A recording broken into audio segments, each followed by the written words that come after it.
Enggak, yang saya sampaikan itu ya bukan untuk para pembenci ya. Kalau udah para pembenci mereka udah nggak bisa diapa-apain ya. Namanya benci ya sebenar apapun pasti disalahkan ya. Jadi apa yang saya sampaikan ini ya bagi masyarakat umum yang ingin mendapatkan informasi yang berimbang ya. Artinya mereka selama ini kan mendapat informasi sesat ya, informasi yang tidak benar. Nah, saya berharap ya banyak masyarakat Indonesia yang memberikan ya informasi yang seimbang agar supaya masyarakat yang lain yang memang membutuhkan informasi yang seimbang itu bisa mendapatkan informasi ya.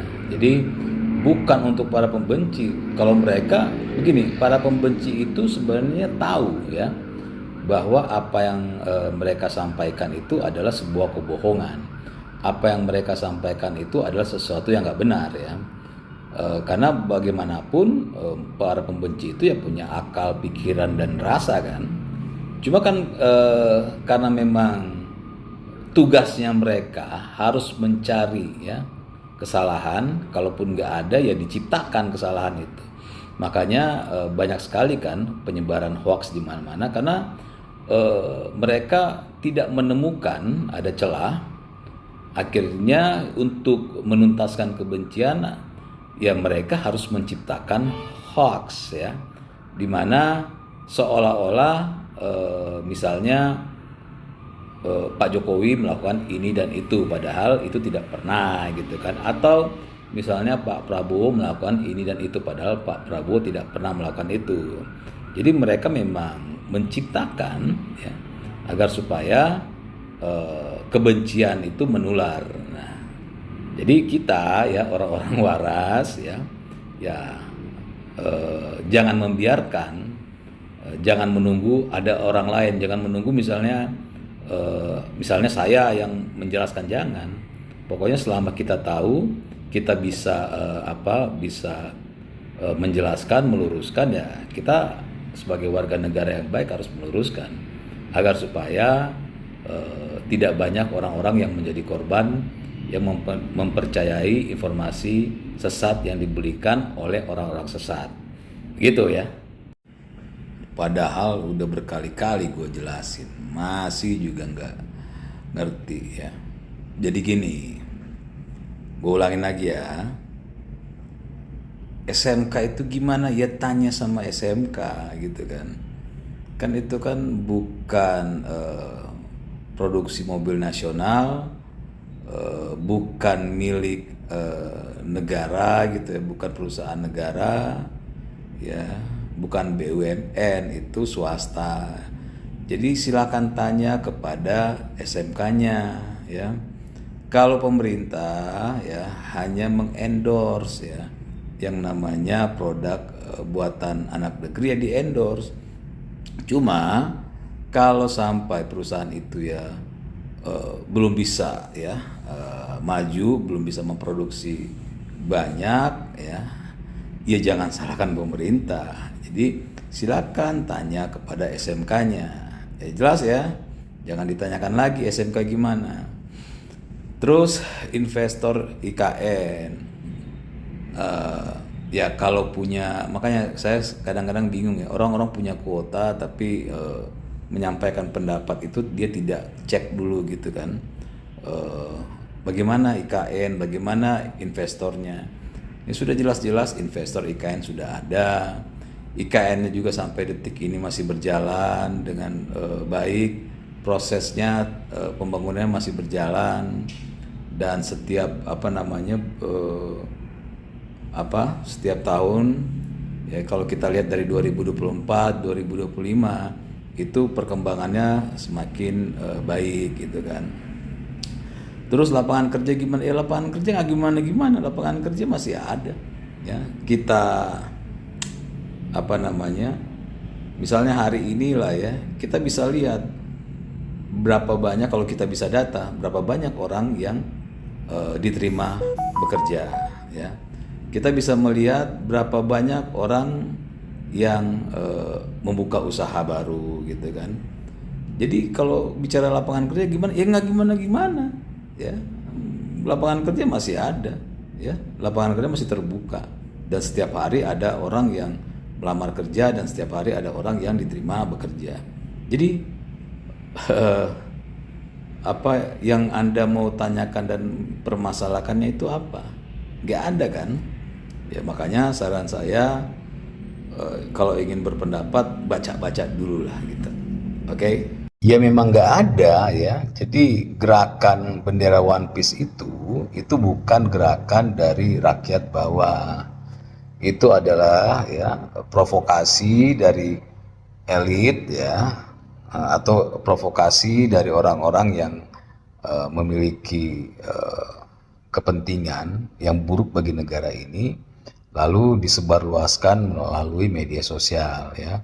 Mereka bayar orang-orang untuk menyebarkan agar supaya dengan harapan masyarakat itu terprovokasi dan memasang bendera One Piece ya.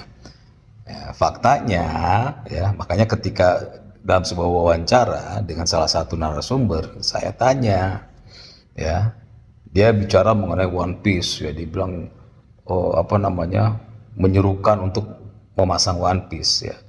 Ketika saya tanya Anda masang nggak One Piece di rumah Anda, ternyata dia juga nggak masang gitu kan. Nah artinya orang yang orang yang terprovokasi dengan bendera One Piece ini pun ya dengan menyebarkan untuk masyarakat jangan takut untuk memasang bendera One Piece, itu pun dia tidak masang gitu. Makanya faktanya di masyarakat ya, kalau kita keliling mana ada yang memasang bendera One Piece. Ya, itu kan cuma provokasi dari pihak-pihak yang memang ingin memprovokasi, ingin membuat gaduh negara ini. Ya sama kayak Indonesia Gelap itu kan bukan dari bawah timbulnya ya. Bukan gerakan masyarakat dari bawah tapi dari atas gitu kan. Gerakan Indonesia Gelap. Kan akhirnya ketahuan nih bahwa gerakan Indonesia Gelap itu ya ada bohirnya kan, sudah ditangkap, dibayar gitu untuk memprovokasi. Ya sama lah kayak gerakan bendera One Piece ini. Ya, jadi kita mulai belajar lah, negara ini mulai belajar dengan kejadian-kejadian itu. Kita mampu membedakan mana gerakan yang lahir dari bawah, ya, dari masyarakat, dan mana yang dari atas yang untuk memprovokasi.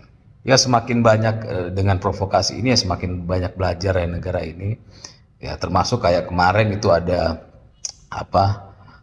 demo gitu kan, ternyata tanggal berapa, tanggal 25 Agustus 2025 kemarin ya ternyata bocil-bocil ya, mereka cuma baca di media sosial, wah ada turun ke jalan gitu, jadi mereka turun ke jalan, mereka juga nggak tahu mau ngapain, nggak jelas gitu kan. Nah inilah kelihatan mana yang gerakan-gerakan yang real dari masyarakat, mana yang tidak. One Piece adalah salah satu gerakan yang diciptakan dari atas untuk memprovokasi agar supaya masyarakat memasang bendera One Piece dan gagal. Kalau negara kita ini ideologinya khilafah ya, maka bisa jadi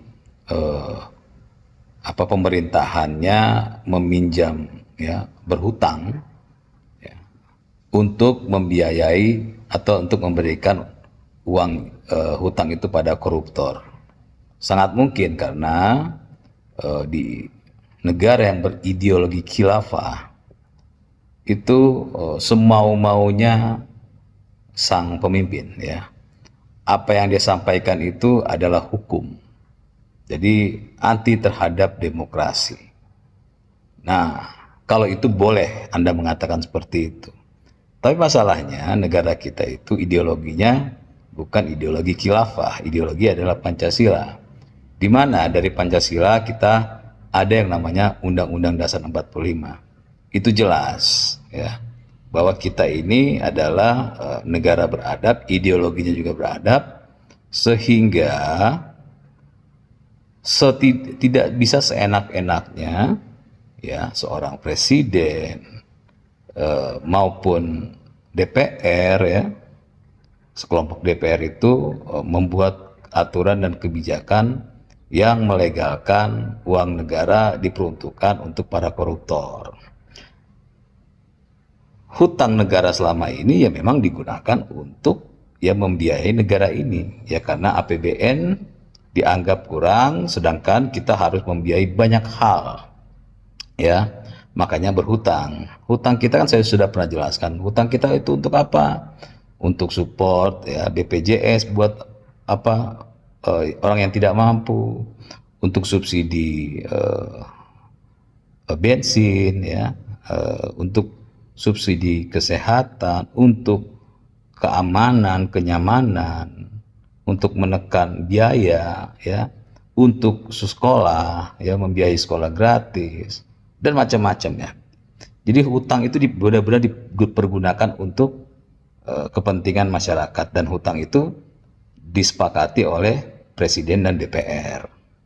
Nah, kalau sampai ada yang apa namanya, uang negara itu ya, mau dari hutang tetap jadi uang negara kan, ada yang melakukan korupsi, misalnya untuk proyek dilakukan korupsi, ya itu sudah jelas kan ada hukumnya di negara ini kan, dan koruptor yang pelaku-pelaku korupsi ditangkap dan memang diproses hukum, uangnya apa namanya, disita gitu.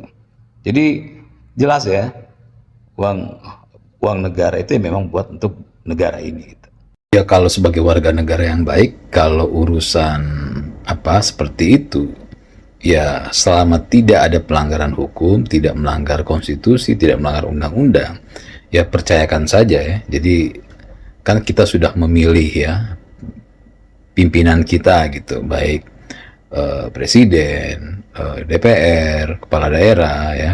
Selama mereka tidak melakukan tindakan-tindakan yang melanggar hukum, ya memang ngapain kita harus mengurusi hal tersebut gitu kan, dan tidak merugikan secara pribadi kita, ngapain ya. Jadi mendingan ya semua yang sudah kita terima saat ini, baik keamanan, kenyamanan, mendapatkan support ya dari pemerintah, baik subsidi dan segala macam, itu ya kita pergunakan atau manfaatkan dengan baik, daripada hanya kita ya mempermasalahkan sesuatu yang ternyata sesuatu itu boleh dilakukan dan tidak melanggar hukum ya. Jadi untuk apa gitu ya, kecuali yang melakukan itu memang ada tujuan-tujuan buruk buat negara ini, atau ada tujuan pribadi untuk kepentingan pribadinya ya. Orang kalau melakukan sebuah tindakan ya, cuma dua ya, kalau ada sesuatu yang keliru atau ingin untuk melakukan untuk kepentingan pribadinya, entah apapun itu ya, untuk tersohor, untuk tampil, untuk bisa dapat uang dan segala macam ya. Cuma dua itu kan ya. Pokoknya gini, selama tidak melanggar hukum, tidak melanggar aturan, tidak melanggar konstitusi di negara ini, untuk apa kita mempermasalahkan pimpinan yang sudah kita pilih gitu ya di negara ini ya. Kecuali ya saya bilang tadi, kalau memang ada kepentingan pribadi ya, biasanya gitu tuh, ada kepentingan pribadi lalu selalu mengatasnamakan rakyat, selalu mengatasnamakan masyarakat ya. Itu adalah orang-orang yang memang bisa dibilang mereka para pengecut yang ingin mendapatkan manfaat, tapi memanfaatkan atau menggunakan nama-nama rakyat dan yang lain gitu. Jadi apa yang Anda sudah lakukan sudah benar gitu kan, ngapain mikirin, toh Pak Prabowo juga melakukan itu tidak melanggar hukum, jadi untuk apa dipikirkan gitu. Setuju.